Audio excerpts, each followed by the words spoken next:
Moi, je suis Florence Jarre et je suis en charge de développer les missions de l'association pour une agriculture du vivant dans le sud-ouest.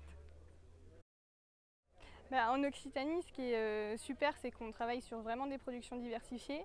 On trouve de tout, de l'arboriculture, de la viticulture, de l'élevage, aussi de la production légumière. Donc c'est quelque chose de très riche et on travaille justement avec l'ensemble de ces filières en fonction de leurs avancées dans l'agroécologie, soit à monter davantage des projets plus de R&D en mettant en place des essais auprès des agriculteurs, soit sur des filières plus avancées comme la viticulture ou les grandes cultures, à l'organisation plutôt de journées de sensibilisation dans le but de transférer justement le travail qui a été fait depuis 10-15 ans avec les pionniers dans les filières.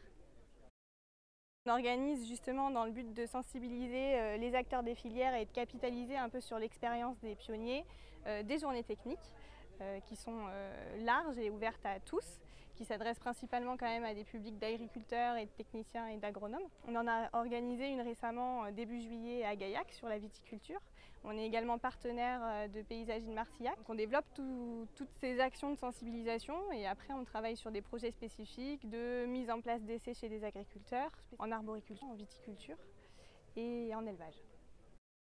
Les points de progrès, c'est de continuer en fait, le travail d'expérimentation chez les agriculteurs, de continuer aussi le travail de diffusion de l'agroécologie pour accélérer en fait, et faire changer d'échelle le changement de pratique.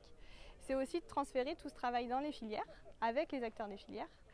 Et enfin, c'est de contribuer à fédérer les acteurs de l'agroécologie, quels qu'ils soient des financeurs, qu'ils soient des coopératives, des transformateurs, des agriculteurs, pour avoir une vraie dynamique collective sur le territoire et encourager l'émergence de projets collectifs.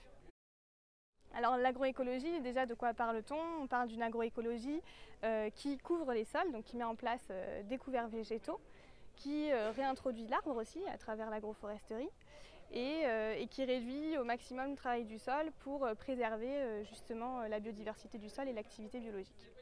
Cette agroécologie, elle a plein de bienfaits, que ce soit pour le climat, pour la régulation et la lutte contre les dérèglements climatiques, que ce soit sur la ressource en eau et que ce soit aussi sur la biodiversité.